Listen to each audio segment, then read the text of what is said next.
प्रश्न तो आपसे यह जानना है कि इसके पहले भी कई आंदोलन हुए, कुछ राजनीतिक आंदोलन और किसान के मुद्दों को लेकर भी, तो उन आंदोलनों से इस आंदोलन को आप कैसे अलगाते हैं, कैसे दूसरी तरह से का आंदोलन पाते हैं?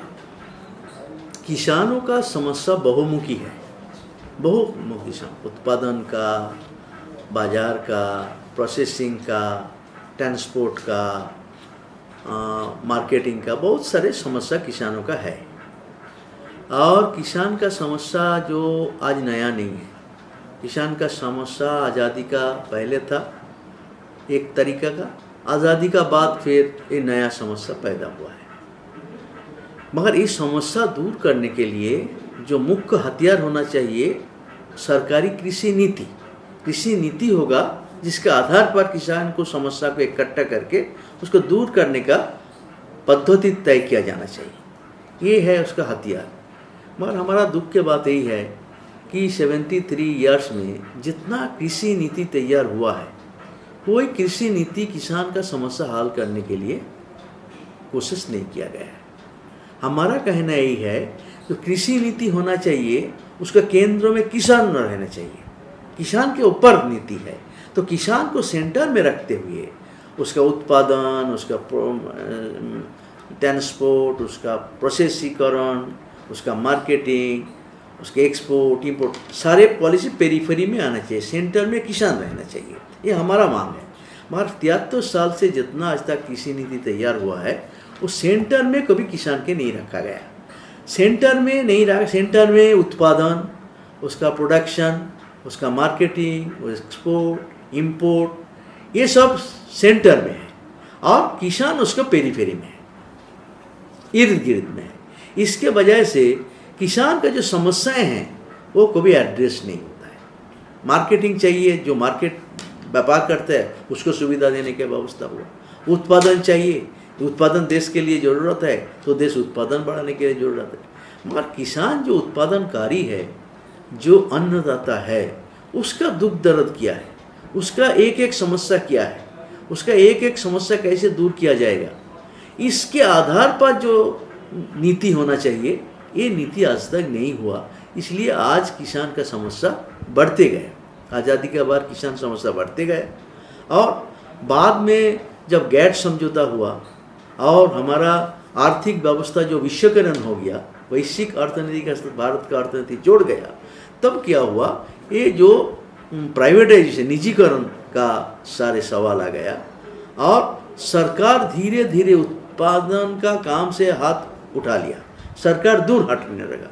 सरकार का जो जिम्मेदारी है वो निजी जिम्मेदारी छोड़ने लगा और ये जो प्राइवेटाइजेशन के पॉलिसी आ गया और उसके साथ साथ जो लिबरलाइजेशन कर दिया, इस बाजार, ये सब कुछ बाजार के ऊपर छोड़ने का जो नीति तय किया गया, नव उदारवादी नीति, ये नव उदारवादी नीति जब एक्सेप्ट किया गया तब धीरे धीरे कृषि समस्या जो था वो संकट में बदल गया। आज समस्या गहरा हुआ और संकट में बदल गया। इसलिए समस्या दूर करने के लिए आप कोशिश कर सकते, मगर समस्या जब दूर कर नहीं सकता, आज खुदकुशी कर रहा है, समस्या मिटा नहीं पा रहा। प्राय 4 लाख किसान खुदकुशी किया। आज भी रोज 52 किसान प्रतिदिन खुदकुशी करते हैं, क्योंकि वो समस्या इतना तीव्र है, वो सॉल्व करने का रास्ता नहीं मिल रहा है, उसको मरने के अलावा उसके सामने रास्ता नहीं है। इसलिए आज किसी समस्या किसी संकट में बदल गया और आज किसी संकट से पूरा देश के किसान गुजर रहा है। और ये संकट से निकालने के लिए सरकार के जो दिल से, दिमाग से या आंतरिक तक से ये समस्या दूर करने का प्रयास होना चाहिए, ये नहीं हुआ और बीजेपी सरकार आने के बाद ये समस्या और तीव्र हुआ। इसलिए आज पूरा देश में किसान आंदोलित है, आंदोलन कर रहा है। इसलिए आज ये किसान आंदोलन पूरा देश में चल रहा है। तो इसी से जुड़ा एक दूसरा प्रश्न है, जैसे आपने निजी कृषि की बात की, जो निजी कंपनियों के हाथ में चला जाना, तो संविदा कृषि की बात तो स्वामीनाथन आयोग में भी है और जाहिर सी बात है कि संविदा पर की कृषि की जब बात होगी तो निजीकरण बढ़ेगा और निजीकरण बढ़ेगा तो उसमें किसानों का शोषण होगा। इस संदर्भ में आपका क्या कहना है? नहीं, स्वामीनाथन कमीशन का जो मुख्य रिपोर्ट है, जी एक है किसान के कैसे बचाया जाए, उसका उत्पादन के उसका इनकम कैसे बढ़ाया जाए, उसका खुदकुशी कैसे दूर किया जाए, ये सब एक हिस्सा है। और कुछ हिस्सा है रिफॉर्म का। रिफॉर्म का जो हिस्सा है, ये सरकार किसान को बचाने वाला जो हिस्सा है उसको इम्प्लीमेंट नहीं कर रहे। उसमें रिफॉर्म के लिए जो कुछ बात कहा गया है उस बाकी उसका जो रिफॉर्म है चल रहा है उसी के साथ जोड़ के बोल रहे हैं हम उसको लागू कर रहे हैं।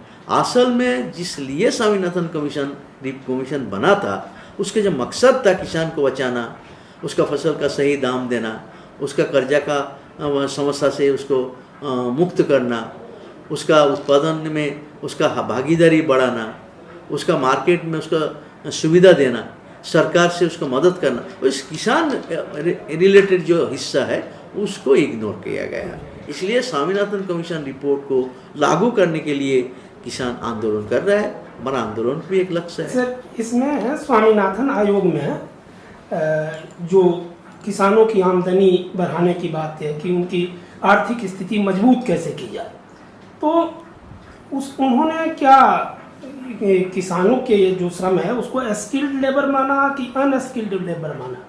क्योंकि अगर स्किल्ड लेबर माना तो उसमें जाहिर सी बात है कि उसका जो मूल्य होगा वो अकुशल श्रम की अपेक्षा अधिक होगा।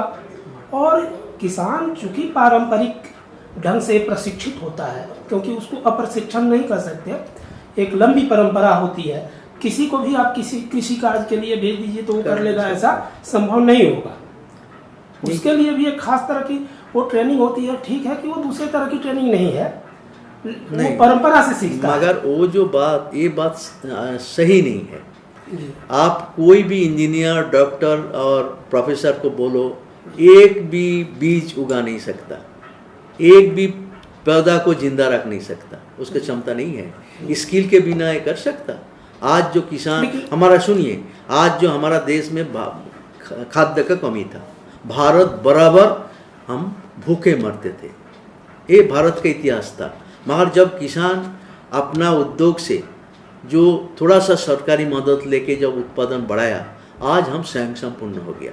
जो किसान अपना देश को खाद्य में स्वयं संपूर्ण कर सकता, जो उत्पादन को बढ़ा के अमेरिका का कंपटीशन से हिंदुस्तान को बचा सकता, जो अन्नदाता 120 करोड़ लोग को 2 टाइम को खाने के इंतजाम कर सकता, और वो करने के लिए जिस प्रक्रिया है वो प्रक्रिया ट्रेनिंग के बिना हो सकता।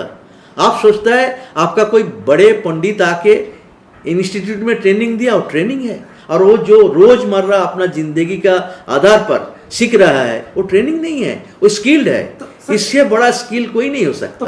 मगर आप स्वीकार नहीं करो, क्योंकि कैपिटलिस्ट सिस्टम में उसको स्वीकार नहीं करता। कैपिटलिस्ट सिस्टम में इंजीनियर बना देता है, मैकेनिक्स बना देता है, इलेक्ट्रिशियन बना देता है, बोलो ट्रेंड है। और किसान जो खेती उत्पादन करके देश को बचा रहा है, वो जो काम कर रहा है पूरा 24 घंटा 18 घंटा काम करके अपना काम को कर रहा है, एक के बाद एक काम कर रहा है, एक समय के बाद एक समय कर रहा है, कब क्या करना है सब कुछ जो घड़ी के मुताबिक कर रहा है, इसके वजह से उत्पादन बढ़ते रहा है। इसको आप स्किल नहीं मानेंगे तो स्किल किसका क्या आ जाता है?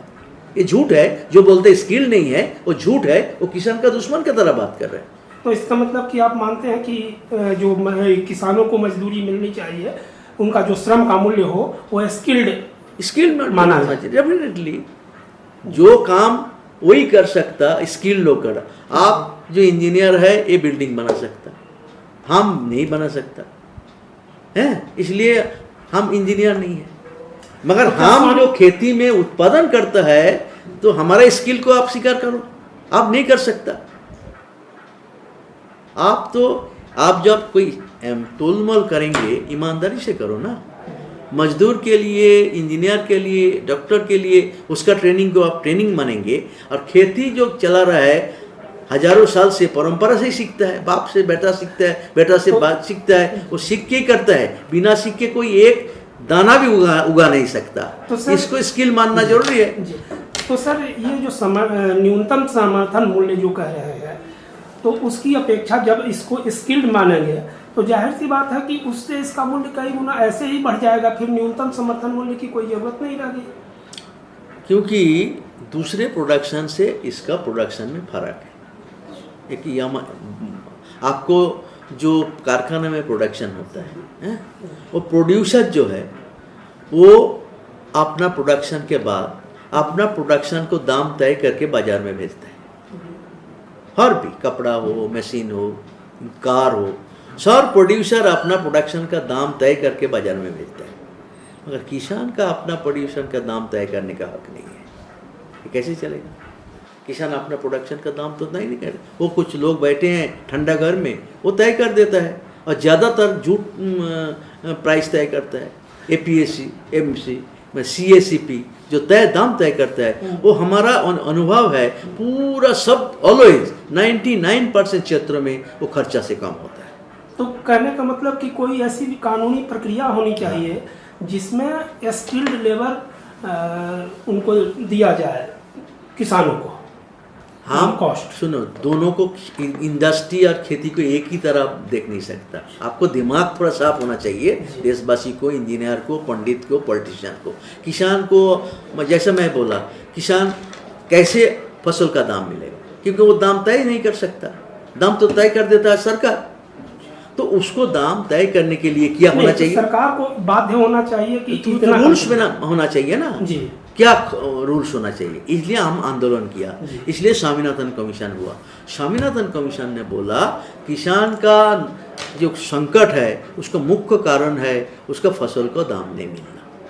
वो खर्चा से कम मिलते मिलते खेती एक घाटे का सौदा हो गया। इसलिए किसान का बेटा किसान बनना नहीं चाहता है कि बाप तो मरी है, मैं क्यों मरूँ।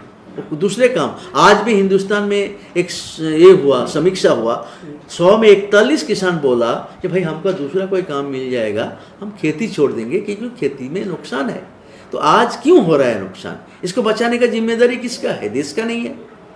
तो आज जो पहला है, स्वामीनाथन कमीशन ने बोला कि किसान का फसल का सही दाम देने से किसान इससे निकाल के आ सकता। सही दाम क्या होगा हम नहीं तय किया, स्वामीनाथन ने सुपारिश किया। स्वामीनाथन फॉर्मूला दिया C2 + 50%। C2 माने कॉस्ट ऑफ प्रोडक्शन प्लस जितना खर्चा होगा उससे आधा, इसको दाम होना चाहिए। तो C2 में क्या है? खर्च में तो वो उसका श्रम भी जुड़ेगा। हाँ, सब है वही तो, मगर उसमें तो खर्चा नहीं, उसका खर्च उठना चाहिए। खर्चा प्लस आपकी खर्चा ही आपको दिया, अब क्या करेंगे? 100 रुपया खर्चा हुआ, आपको 100 रुपया दिया, कल आपको खुदकुशी करना पड़ेगा। आप उत्पादन किया, देश को खिलाया, उसके वजह से आपको प्रॉफिट देना पड़ेगा, मार्जिन देना पड़ेगा। Without that giving the margin वो कैसे प्राइस हो सकता? वो तो झूठ है। इसलिए स्वामीनाथन बोला C2 + 50%। C2 माने खर्चा। खर्चा में क्या होगा? खाद का दाम, बिजली का दाम, पानी का दाम, मजदूर का दाम, उसके बाद बीज का दाम, मेडिसिन का दाम, ये जो खर्चा है ये सब का खर्चा जोड़ना पड़ेगा। इसके साथ साथ ज़मीन का जो नुकसान होता है हर साल में, वो ज़मीन का नुकसान भी इसको हर साल में जोड़ना पड़ेगा। ये सब जोड़ के एक साल में जो खर्चा होता है, समझो 100 रुपया आया खर्चा, तो 100 रुपया खर्चा आया तो उसको आने वाला दिन में जीने के लिए उसका 150 रुपया उसको दाम होना चाहिए। खर्चा प्लस 50%, C2 + 50%, ये स्वामीनाथन का फॉर्मूला है। मगर ये फार्मूला नरेंद्र मोदी सरकार नहीं दे रहा है, झूठ बोल रहा है। Is a great liar. वो बोल रहे हैं हम दे रहे हैं, वो क्या दे रहा है आपको मालूम है? लोग को जानते नहीं, मुश्किल यही है, हमारा लोग जानते नहीं और झूठ सुनते प्रभावित होता है। किसान मर रहा है, खुशी से मर रहा है क्या? खुदकुशी कर रहा है, प्यार से कर रहा है, खुदकुशी करने मजबूर हो रहा है। क्यों? क्योंकि फसल का नाम नहीं मिल रहा है। तो इसलिए स्वामीनाथन, वो जो मोदी जो फार्मूला दे के झूठ प्रचार कर रहा है, वो फार्मूला के नाम है 2A + FL। 2A + FL। 2A means उसमें 5 चीज़ रहेगा, दाम फसल का, उसका बाद मैंने बीज का, दवा का, उसका बाद खाद का, बिजली का, डीजल का, ये रहेगा। इसके साथ फैमिली जो मेहनत देता है, 25 दिन 30 दिन एक फसल में लगता है, वो 25-30 दिन का जो मजदूरी उसमें जोड़ेगा, जोड़ के वो देता है, मगर उसमें लैंड का खर्चा नहीं रहेगा। ये है विरोध। स्वामीनाथन बोल रहे हैं लैंड में जो हर मशीन खाया होता है, आपको देखता है हर मशीन एक 25 साल में खरीद करता है, उसका 25 हिस्सा में बांट के हर साल में वो जोड़ा जाता है। डिप्रिसिएशन हर मशीन के लिए डिप्रिसिएशन चार्ज होता है, मगर लैंड का डिप्रिसिएशन चार्ज जोड़ने के लिए तैयार नहीं है। स्वामीनाथन बोला लैंड का डिप्रिसिएशन जोड़ना पड़ेगा तभी होगा C2। और C2 लैंड का डिप्रिसिएशन निकाल दो तो वो C2 नहीं हो सकता, वो 2A हो रहा है, A2 हो रहा है। इसलिए बोला A2 प्लस 50%, ये C2 प्लस 50% से कम 20% लेस होता है। C2 प्लस 50% में खर्चा 100 रुपया होगा उत्पादन का, तो A2 प्लस FL में 80 रुपया 85 रुपया होगा उत्पादन खर्चा, तो वहाँ कम हो जाता है। जब वो कम हो जाता है तो आपको पूरा नुकसान होता है। आप 1 क्विंटल बेचेंगे, 100 रुपया खर्चा हुआ का 80 रुपया मिलेगा, आपका 20 रुपया नुकसान होता। तो A2 प्लस 50% जो है ये सही फार्मूला नहीं है, किसान विरोधी है, इसलिए हम इसको विरोध कर रहे हैं। हमारा इसलिए बोलना है स्वामीनाथन कमीशन के मुताबिक फसल का दाम निर्धारित करो, एक। दूसरा है उसी दाम पे फसल खरीदो, वो निश्चित करो। हम सचेत है सरकार सब नहीं खरीद कर सकता, सरकार जितना खरीद करेगा करेगा, और बाकी जो लोग खरीद करेगा वो सेम रूल्स में होना चाहिए। सरकार खरीद करेगा जिस प्राइस में, प्राइवेट उसको आधा दाम में खरीद कर रहे हैं, दलाल फोड़े, ये नहीं होना चाहिए। इसलिए ऐसा कानून होना चाहिए, सरकार जो दाम तय कर देगा उसी दाम पे सरकार भी खरीद करेगा, प्राइवेट को भी उसी दाम पे खरीद करना पड़ेगा, और उससे कम जो दाम देगा उसको सजा होना चाहिए। ये कानून हम मांग रहे हैं, नहीं तो गारंटी नहीं है। अब बोल दिया 5000 रुपया किलो, 500 रुपया में खरीदने का लोग नहीं है। आप 1868 रुपया इस साल धान को कीमत क्विंटल कर दिया, 1818 रुपया। सिर्फ जहाँ मंडी है पंजाब हरियाणा में, मंडी में जब बेचने जाता है 1868 मिलता है, वो भी खर्चा से कम है। खर्चा जब होता है 2021 से करीब, वो 250-300 कम वही है, फिर भी वो पैसा भी मिलता है जहाँ मंडी है। और जहाँ मंडी नहीं है वहाँ 1200-1300 से क्विंटल, पूरा हिंदुस्तान में 1200-1300 क्विंटल में बेचना मजबूर होता है, आधा दाम में खर्चा से। तो कितना दिन चलाएंगे दुकान, नुकसान का सौदा कितना दिन चलाएंगे? 1 साल चलाया, 2 साल चलाया, अंत तक तो चला नहीं सकता। इसलिए हम बोलता है स्वामीनाथन के मुताबिक वो एक मिनिमम सपोर्ट प्राइस एक्ट होना चाहिए। अभी कोई एक्ट नहीं है, ये सरकारी निर्देश में दाम तय होता है। CACP दाम तय कर देता है और वो दाम सबसे खर्च से कम होता है, और वो दाम सिर्फ मंडी में मिलता है। पंजाब हरियाणा में, पूरे हिंदुस्तान में 6% 7% किसान को मिलता है, ऑल इंडिया की जितना किसान है, बाकी को मिलता नहीं। उस रेट पर तो हर जगह खरीद भी नहीं होती पूरी, मन खरीद तो होता है, हमारा तो विरोध यही है। खरीद नहीं, कहाँ प्राइवेट खरीद करता है, तो अदानी अंबानी जब खरीद करेंगे तो सरकार को जिम्मेदारी होता है ना। कमजोर को डिफेंस कौन करेगा? कमजोर को डिफेंस कौन करेगा? आप अमीर अदानी अंबानी को सारे सुविधा दे रहा है, 6 लाख करोड़ उसको माफी कर रहा है, और किसान के लिए 2 लाख करोड़ रुपए आपका अपना नहीं है। ये किसका बुद्धू बनाने का कोशिश कर रहे हैं? हमारा इसलिए कहे हैं कि भाई जो किसान का जो फसल का दाम है वो दाम स्वामीनाथन के मुताबिक होना चाहिए, और उसी दाम में बेचना गारंटी करना चाहिए। गारंटी सरकार भी उसी दाम में कि ना, कोई भी प्राइवेट के खरीद करे उसी दाम पे लेना पड़ेगा, ये हमारा मांग है। सर, ये उत्पादन से संबंधित जो अभी आपने बात की, तो हाइब्रिड फसलें आई, हाइब्रिड बीज, और जिससे भारत में लोगों को लगा कि उत्पादन बढ़ रहा है, उत्पादन बढ़ा भी। सन 1961 के आसपास में तो जब ग्रीन रेवोल्यूशन, ये स्वामीनाथन जब सेक्रेटरी था एग्रीकल्चर डिपार्टमेंट के सेक्रेटरी, तो उसमें वहाँ एक कानून बना, पब्लिक लॉ 480 करके, तो उसके तहत बाहर से बीज मंगाते थे, और उसके लिए उर्वरक भी बाहर से मंगाते थे। तो किसानों की जो एक पारंपरिक बीज संरक्षण की वो थी, वो सिस्टम खत्म, वो सिस्टम टूटा, खत्म कर दिया ऑलमोस्ट। तो उससे किस तरह का किसानों को नुकसान हुआ, इस पर कुछ? उसमें नुकसान तो हुआ ही है। जो अपना बीज बनाता था उसी बीज को वो आप हमारा इंडिया में हमारे रिसर्च सेंटर क्यों है, हम क्यों अमेरिका, लेकिन स्वामीनाथन जी ने तो उसका समर्थन किया था। नहीं, स्वामीनाथन किया क्योंकि हमारा देश में रिसर्च करके उसको इम्प्रूव करने का काम होना चाहिए था। ICAR का काम है ये हमारा जो बीज है इसको बेहतर किया जाएगा। हम विदेशी कंपनी से ज़्यादा दाम में क्यों लेंगे?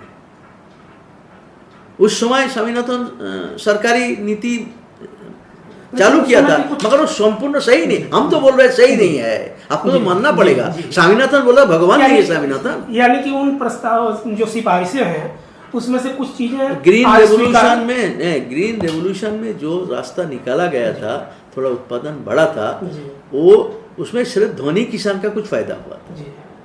धनी किसान कितना है? 15%। 82% किसान बड़े किसान, बड़े जमीन का मालिक है, उसका बैंक का लोन उसको मिला, उसका सामान सरकार खरीद किया, उसका सब कुछ सुविधा मिला, बैंक लोन 40% कंसेशन में मिला, मगर 85% जो छोटा किसान है उसका कुछ नहीं मिला। अब 15 लोग को बचाओ, 85 लोग को मरने दोगे? ये कोई सरकारी नीति हो सकता? अच्छा, जो ये आंदोलन शुरू हुआ उसमें शुरू में दलितों ने इसका थोड़ा सा इसके समर्थन में नहीं रहे, कुछ सीमा तक विरोध भी हुआ। ये तो लेकिन फिर धीरे-धीरे आंदोलन कैसे, कोई सवाल जब उठते हैं वो सब लोग तो दिमाग में घुस नहीं जाता, क्या बात है, इसके पीछे क्या रीजन है। लोग धीरे धीरे समझता है, जब समझता है तभी पार्टिसिपेट करता है। हम जब मोदी जब आया, आखिर क्या कानून बनाया? भूमि अध्यादेश लाया। भूमि अध्यादेश कानून 2014-17 में आते ही वो किसान के पहले छोरा घोटना था। किसान का जमीन पहले था कि जब किसान से जमीन तुम लोगे तो किसान को पूछना पड़ेगा, एक नंबर, क्यों किसी का बाप का जमीन नहीं है, उसका जमीन है। दूसरा है उसका ज़मीन का दाम, सही दाम देना पड़ेगा। तीसरा है उसका ज़मीन का जो कोई जिस पर्पज़ में लेंगे वो कामयाब ना हो, उसका ज़मीन उसको वापस देना पड़ेगा। ये सब कुछ कानून था, मगर नरेंद्र मोदी आके वो कानून बदल दिया। किसान से ज़मीन लेंगे, कलेक्टर ले लेंगे, उसको पूछेंगे नहीं, उसके जो दाम होगा वो दाम में उसका कितना नुकसान हो रहा है, क्योंकि ज़िंदगी भर के लिए उस प्रॉपर्टी है, वो चला जाएगा तो जिंदगी भर में चला गया। इसका मतलब कि जो स्वामीनाथन ने संविदा फार्मिंग मैंने खेती की बात की थी, उस बिंदु के आप विरोध में हैं? संपूर्ण रूप से नहीं है, मगर जमीन जो है, जमीन तो किसान के पास रहना चाहिए ना। जमीन नहीं रहा किसान क्यों है? आज जो नया पॉलिसी हम लड़ रहे हैं ये है हमारा देश के खेती आधारित, किसान आधारित खेती है। किसान पर निर्भरित खेती हिंदुस्तान में है।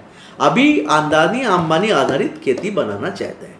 अभी खेती को कॉरपोरेट खात में देंगे, जमीन किसान अपना जमीन में गुलाम बन जाएगा और जमीन चला जाएगा कॉरपोरेट खात में। जमुना अमेरिका में गया, जैसा 300-350 के पास सारे अमेरिकन जमीन चला गया, और हमारा देश में 85 करोड़ किसान है। वो जमीन किसान जमीन खो के अपना जमीन में गुलाम बन जाएगा, उसका मजदूरी करना पड़ेगा अपना ज़मीन में, क्योंकि ज़मीन का मालिक हो जाएगा धीरे धीरे अदानी अंबानी। सरकार का यही लक्ष्य है। नया जो 3 कानून लाया है, 3 कानून का मकसद है किसान का ज़मीन धीरे धीरे किसान से हटा के वो ज़मीन का मालिक कॉरपोरेट को करो, और कॉरपोरेट उस ज़मीन को क्या करेंगे, उसको आधुनिक करेंगे, वो एरोप्लेन से बीज भेजेंगे, चलेंगे, वो करेंगे, उत्पादन बढ़ाएंगे, विदेश में बेचेंगे, करोड़ों मुनाफा करेंगे और किसान मरे। ये नीति है, किसान को मरने का नीति है, हम स्वीकार नहीं कर सकते। आपको देके बोला 1 गिलास जहर दिया प्लेट में, आपको मालूम है पीने से मर जाएंगे, अब पिएंगे? कोई बेवकूफ़ हो सकता? आज किसान आंदोलन में 600 किसान मर गए, 8-10 महीने 600, और 2 को तो पीट के मारा, कल हरियाणा में और एक उत्तराखंड वाला, वो मेरा, और 600 तो आंदोलन में मारे गए। 600 लोग मारे गए, अन्नदाता मर रहे हैं, अपना अंदर कोई इंसानियत नहीं है। वो सोचेंगे हमारा अन्नदाता मर रहा है, हम उसको समस्या सुने, उसको दूर करने का कोशिश करें। दुनिया में कोई आंदोलन है आज तक जहां आंदोलन जब होता है, अथॉरिटी जो होता है, सरकार हो कंपनी हो, उससे बैठता है, बैठ के चर्चा करता है, क्या कर सकता, कितना लेन देन करके एक समस्या सुलझा सकता। एक सुलझाना अथॉरिटी का काम होता है। आज ये अथॉरिटी क्या कर रहा है? 10 महीना हो गया, सुनने का टाइम नहीं है, सुलझाने का टाइम नहीं है। वो चाहता है हम हार जाए, थक जाए और हम छोड़ के भागे, ये इसकी साजिश है। मगर किसान बोल दिया हम मर रहा है और भी मरेंगे, मगर जब तक हमारा समस्या हल नहीं होगा हम आंदोलन से नहीं पीछे हटेंगे। अच्छा सर, ये हरित क्रांति के नाम पर, ग्रीन रिवोल्यूशन के नाम पर जो उत्पादन बढ़ाओ, इसका एक सरकार की तरफ से प्रयास हुआ और उसमें बाहरी यानी कि विदेश से कीटनाशक मंगाए गए और कई तरह की सब विदेशी बहुराष्ट्रीय कंपनियां आई। 1984 का एक भोपाल औद्योगिक गैस कांड जो हुआ वो अपने तरह का एक सब मालूम है, ऐतिहासिक घटना है।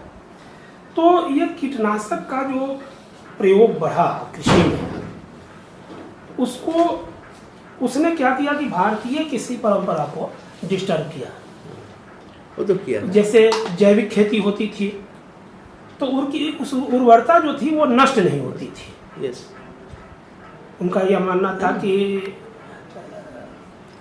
अगर 8 क्विंटल हो रहा है तो जैविक खाद डालने से वो 10 क्विंटल 12 क्विंटल तक बढ़ जाता था। अचानक से उस तरह के कीटनाशक और खाद के उपयोग से उत्पादन तो बढ़ गया, विशेष करके पंजाब के किसानों का 20-25 क्विंटल होने लगा। लेकिन यह 2-4 साल बर्बाद हो गया, 4 साल 5 साल बाद उन लोगों ने जमीन में कुछ बनेगा ही नहीं, जमीन बर्बाद हो गया, अनर्बर हो जाता।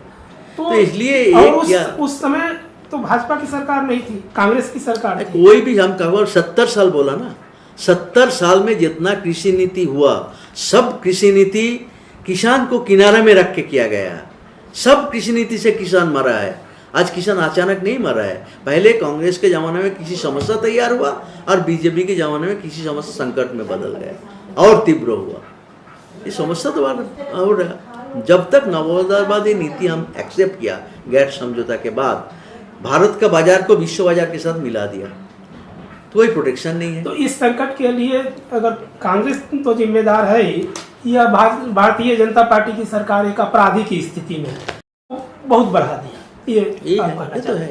हम लड़ाई करते हैं इसलिए कि सरकार कोई भी आए किसान को बात को ध्यान में सुने, समाधान करने का कोशिश करे। इसी से जुड़ा एक प्रश्न यह है कि जैविक कृषि की बात जब हम करते हैं तो उसमें भी बहुत सारी बहुराष्ट्रीय कंपनियों ने वो सब अपना शुरू कर दिया है। तो उसको आम किसान तक पहुंचाने के लिए क्या सरकार की क्या नीतियां हो सकती हैं?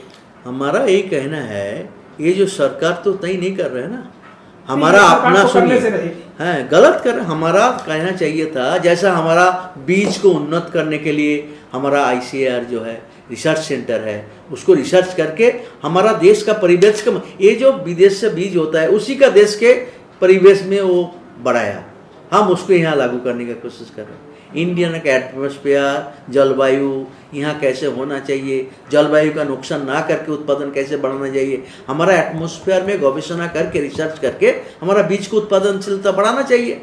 मगर सरकार उत्पादनशीलता बढ़ाने का सारे कारखाना तो बंद कर रहे हैं। रिसर्च सेंटर के तो वैज्ञानिक तो रास्ता में भीख मांग रहा है, उसको लोग कोई पैसा नहीं दिया। इसलिए हमारा रिसर्च ना होने का कारण हम विदेशी जो रिसर्च किया, वो विदेशी जो रिसर्च करता है वो कोई गवर्नमेंट नहीं करता, मॉन्सेंटो करता है, कारगिल करता है, बड़े बड़े कंपनी करते हैं, बहुराष्ट्रीय कंपनी रिसर्च करता है। तो बहुराष्ट्रीय कंपनी जब रिसर्च करता है वो मुनाफा के लिए करता है, आपको सेवा करने के लिए नहीं करता है। ये बात मानना पड़ेगा।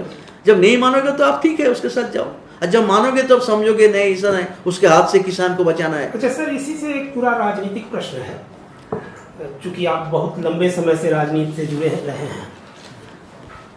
यह जो किसानों का भाजपा का विरोध अलग अलग राज्य में जहां चुनाव हो रहे हैं शुरू हुआ, तो कहीं आपको ऐसा नहीं लगता कि कहीं यह विरोध राजनीतिक भटकाव को जन्म देगा? इसको थोड़ा और स्पष्ट करो कि जैसे केंद्र में लंबे समय तक कांग्रेस की सरकार रही और विकास का जो ग्राफ था इतना धीमे था कि लोग हतोत्साहित होकर नए विकल्प की तलाश करने लगे थे, और उसी विकल्प के रूप में भारतीय जनता पार्टी की सरकार आई जो उनके अवनति का मतलब हरासमेंट, उनके विकास को रोकने की गति को अब और सशक्त बना के काफ़ी तेजी से उसको बढ़ा दिया, यानी कि विकास की कोई संभावना न रह जाए इस स्थिति तक पहुंचा।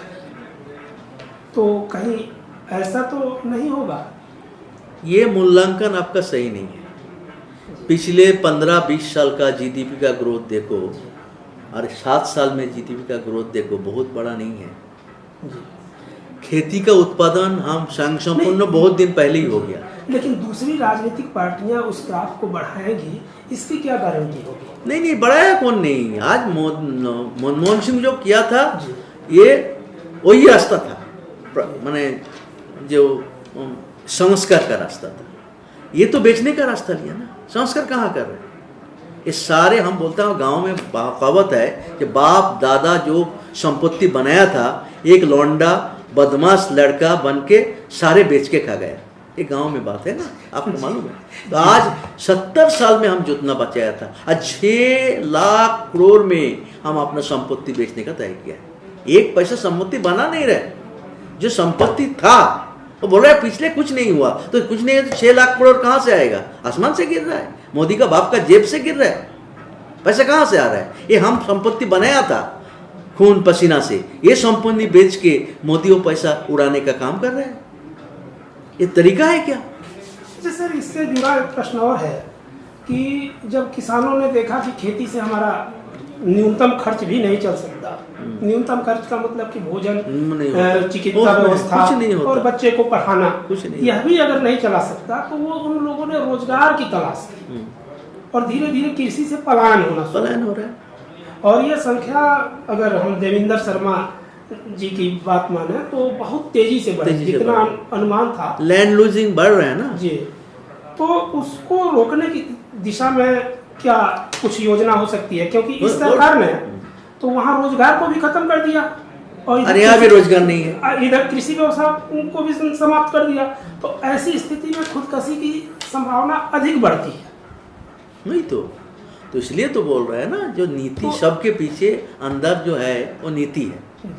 जो नीति किसान को मारने का है, जो नीति किसान को बर्बाद करने का है, जो नीति किसान को जमीन छोड़ के मजदूर बनने में मजबूर करना है, शहर में आके रिक्शा चलाना, मजदूरी करना, मुट्ठेगिरी करना, किसी तरह जिंदगी बिताने का हालत में पहुंचा देना है, जो नीति, वो नीति को हम बदलना चाहते हैं। भारत ऐसा नहीं है, ये सिंगापुर नहीं है कि 10 टन चावल हो जाएगा तो 1 साल का खुराक हो जाएगा। हमारा एक जिला का जो पॉपुलेशन है वहाँ का है, हमारा 125 का मतलब 250 करोड़, रोज 250 करोड़ खाना हमको सुबह शाम देना है, पूरे दिन 250 करोड़ लोग को खिलाना है। तो हम सिंगापुर का पॉलिसी ले सकता है? पॉलिसी कोई बेवकूफ़ है क्या, इडियट है क्या? जहाँ हम सिंगापुर जैसा किया है हम वैसा करेंगे हिंदुस्तान में? सिंगापुर में 20 लाख लोग को खिलाना है और हमको 125 करोड़ लोग को खिलाना है। दोनों का पॉलिसी एक हो सकता? अब state specific, country specific policy होना चाहिए। हम जो पॉलिसी कॉपी कर रहे हैं, क्योंकि हमारा जितना ऑफिसर है ये सब IMF वर्ल्ड बैंक पढ़ के आया है, वही हमारे हिंदुस्तान का ध्यान उसका दिमाग में नहीं है।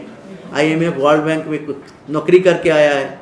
IMF वर्ल्ड बैंक चाहता है पूरा दुनिया का अपने गुलाम बनाना, और वो गुलामी उसको ऑफिसर के दिमाग में घुसा दिया। वो आके यहाँ वही पॉलिसी लागू करना चाहता है, और उसी पॉलिसी के मुताबिक हमारा जो प्रचलित जीवन धारा है वो बर्बाद हो रहा है, गरीब बर्बाद हो रहा है। जो गरीब को मार के सिर्फ मुट्ठी भर 10% लोग के लिए सारी सुविधाएं और 90% लोग को कब्रिस्तान दिखा देना, ये कोई एक सभ्य सरकार का भूमिका नहीं होना चाहिए। ये हमारा किसान का दृष्टिकोण है। सर, एक अंतिम प्रश्न आपसे कि ये किसानों का आंदोलन है, करीब 9 महीना से चल रहा है और कई किसानों की जाने गई, करीब 600 से ऊपर तो ऐसे ही मरे जी। और भी कई हैं जिनकी गणना नहीं हुई, जैसे जो धारणा पर मर रहे हैं वही केवल नहीं मर रहे हैं, नहीं गांव में भी मर रहे हैं। खुदकुशी रोज 52 किसान रोज आज खुदकुशी करते हैं, 52। तो अगर यह आंदोलन ये सफल होगा नहीं होगा, इसको लेके आप कितने आशान्वित हैं? नहीं, सुनिए, हम तो हमारा ऊपर जुल्म हो रहा है, अन्याय हो रहा है, हम कारण समझ गया, वो कारण दूर करने की हम लड़ाई लड़ रहे हैं। हम इसके अलावा क्या कर सकते? हम तो भगवान नहीं है। हम जो हमारा दुश्मन है, जो हमारा समस्या पैदा कर रहा है, जो हमारा समस्या सुलझाने के लिए कोई कदम नहीं उठा रहा है, उसके खिलाफ आवाज़ उठाना हमारा कॉन्स्टिट्यूशन हमको हक दिया है। हमारे ऊपर जुल्म होगा, अन्याय होगा, हमारा आवाज़ उठाने का हक हमारा है। और वो हक में अमल देना, सुनना सरकार का काम होता है। जनता का आवाज़ सुनना चुने हुआ सरकार का काम होता है। मगर सरकार जब जनता का आवाज़ ना सुन के उस पर बोझ डाल रहा है और सारे मुट्ठी भर अदानी अंबानी जैसा जिसका दलाल है मोदी, जिसको पैसा में प्रधानमंत्री बना है, उसको सेवा कर रहे हैं, जनता को बर्बाद करके आज सारे बेच दिया। आज हमारा कुछ नहीं है। अब समझो, हमारा रेल गया, हमारा एरोप्लेन गया, हमारा जहाज गया, हमारा रोड गया, हमारा इलेक्ट्रिसिटी हो, हमारा ऑयल हो, डिफेंस हो, हम जो 70 साल में बनाया था सब तो हम बनाया था देशवासी। आज वो बेच रहा है एक आदमी सारे कुछ, तय क्या 6 लाख करोड़ में बेचेंगे? ये तो आपके सामने है ये बेचने का सवाल। जमीन है या जमीन अभी के नीचे जो संपदा नेक्स्ट है, स्टेज दिया, अभी बेच दिया, अभी बचा है जमीन, अभी तो नेक्स्ट स्टेज बचा है जमीन। जमीन बेचेगा तो कुछ बचेगा ही नहीं। और जमीन हमारा देश होता है, और वो देश को जो बेचता है वो देश माता का कुपुत्र है, वो देशद्रोही है।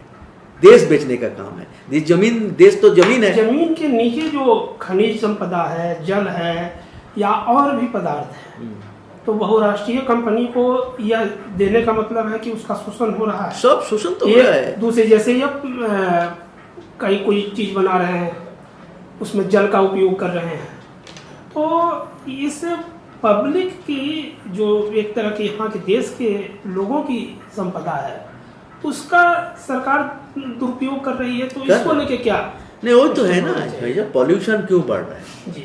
आप जैसा पानी, हम अब ये पानी है, इतना है पानी, जिंदगी भर हम पानी पिया बिना पैसा में। अभी 1 गिलास पानी पीने के लिए आपको 5 रुपया देना पड़ रहा है। ये धीरे धीरे सब कुछ बाजार में चले जाए, अपना कुछ नहीं रहेंगे। तो कम से कम जल, जंगल, जमीन, कम से कम अपना प्रकृति है, इसको तो बचाए। ये मर जाएगा तो गया। आज जो तूफान होता है, बारिश होता है, हर साल में फसल, अल्टरनेट ईयर में फसल बर्बाद हो जाता है। मालूम है आपका, बाढ़ में कितना हजारों लाखों एकड़ जमीन खराब हो जाता है, सुखाड़ में सूख जाता है। मगर कोई फैक्ट्री ओनर का कोई एक नुकसान होता है, उसका ईयरली नुकसान नहीं है, मगर किसान का नुकसान झेलना पड़ता है। और वो नुकसान पूरा करने के लिए सरकार का कोई योजना नहीं है। ये बीमा जो है पूरा धोखा है, किसान को कोई बीमा का क्षतिपूर्ति होता नहीं। तो किसान को बचाने के, मैं बोला ना, किसान को बचाएंगे, ये पॉलिसी के सेंटर में रह के बनाते तो किसान ऐसा हालत में नहीं पहुंचता। हम चाहते हैं किसी नीति ऐसा बने जो इसमें केंद्र में किसान रहे, उसके पेरीफेरी में सब कुछ हो, तभी किसान बचेगा। और किसान बचेगा तो देश बचेगा। 90% माने जैसे 90 करोड़ लोग हैं, उसको मर के ये देश अब बचा नहीं सकता। जो अन्नदाता है वो मर रहा है, कोई लोग समझेगा नहीं देशवासी। ऐसा देशवासी के लिए भी दिख है, जो आप जिसको खाना 2 टाइम आपको ज़रूरत होता है, सुबह शाम किसान आपको खिलाता है, आप उसको बाद याद भी नहीं करता ये हमारा अन्नदाता मर रहा है। कितना बड़ा बेईमान हम है। हमारा अन्नदाता मर रहा है, हमारा आंसू नहीं है आँख में, और जो मर रहा है उसके हम समर्थन कर रहे हैं। हिंदुत्व के नाम पे हो, जात धर्म के नाम पे हो, जो बर्बाद करने का ताकत है हम उसको साथ देता है, और बचाने वाला जो नीति है हम उससे दूर हट रहे हैं। ये कैसे इंसानियत है? बात यही है, हम इंसानियत से दूर है। मैं मीटिंग में सब जगह बोलता है, हिंदू का आबादी बढ़ता है, मुसलमान का आबादी बढ़ रहा है, सिख का आबादी बढ़ रहा है, मगर इंसान का आबादी घट रहा है। इंसान का संख्या, इंसान की इंसानियत जब नहीं है, हाथ पाए रहने से इंसान नहीं होता। हिंसा है, विद्वेष है, नुकसान करो मुनाफा के लिए, गरीब को दलो लूटो, ये जो है ये इंसानियत नहीं है।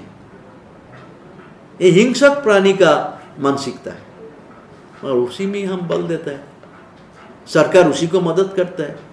अच्छा, ये डंकल प्रस्ताव जब आया था तो उसका किसानों की तरफ से कोई तीव्र विरोध नहीं दिखा? बहुत लड़ाई हुआ। अब तो तब बच्चा था तब जी। हाँ, डंकल के खिलाफ पूरा हिंदुस्तान में लेफ्ट के लोग थे, उन लोगों ने उसके ऊपर, अरे लेफ्ट तो ही समाज, बाकी तो चोर है जी, बाकी सब सारा चोर है। लेफ्ट के बिना, लेफ्ट तो समझता है ना कहाँ खतरा है, अब तो बेचने वाला है ना, हम तो बचाने वाला है। जी। लेफ्ट के अलावा कोई बचा रहा क्योंकि है लेफ्ट की पार्टी के अतिरिक्त बहुत किसी ने आंदोलन कोई आवाज नहीं उठाई। बहुत आंदोलन हुआ था लेफ्ट का उस समय, डांकेल प्रस्ताव के खिलाफ वहाँ गया, वहाँ जाके आंदोलन समय किया, हम लोग बहुत वहाँ बच्चे आप थे। बच्चे थे, बहुत बड़ा आंदोलन हुआ। उस समय कुछ बड़े लोग आ गया, वंदना शिवा जैसा ये सब बन गए उसी आंदोलन से। हम उस सब आंदोलन में किया डांकेल के खिलाफ। ये डांकेल के खिलाफ क्या होता है, पहले क्या होता, हमारा विदेश से जो सामान आता था हैं, हम उसको टैक्स लगाता था। विदेश से कोई भी सामान है उससे कुछ पैसा हमारा देश का होता था। डांकेल ने बोल दिया कोई सामान कोई देश में जाएगा फ्री जाएगा, कोई टैक्स लगा नहीं पाएगा। तो ऐसा 1453 चीजें एग्रीकल्चर प्रोडक्ट हमारा देश में आने लगा। अभी चलो वहाँ उन्नत प्रोडक्शन है, मैकेनाइज प्रोडक्शन है, ज़्यादा सस्ता में प्रोडक्ट होता है, वो हमारा बाजार में सामान डाल देंगे तो हमारा किसान का मेहनत का कॉम्पीट नहीं कर सकता। और फिर यहाँ की भूमि के अनुसार वो सारी चीजें नहीं हो सकता। मगर सरकार जब भी डांकेल प्रस्ताव के खिलाफ किसान बहुत लड़ाई लड़ा था, मगर क्या है किसान का सुनने वाला कौन है?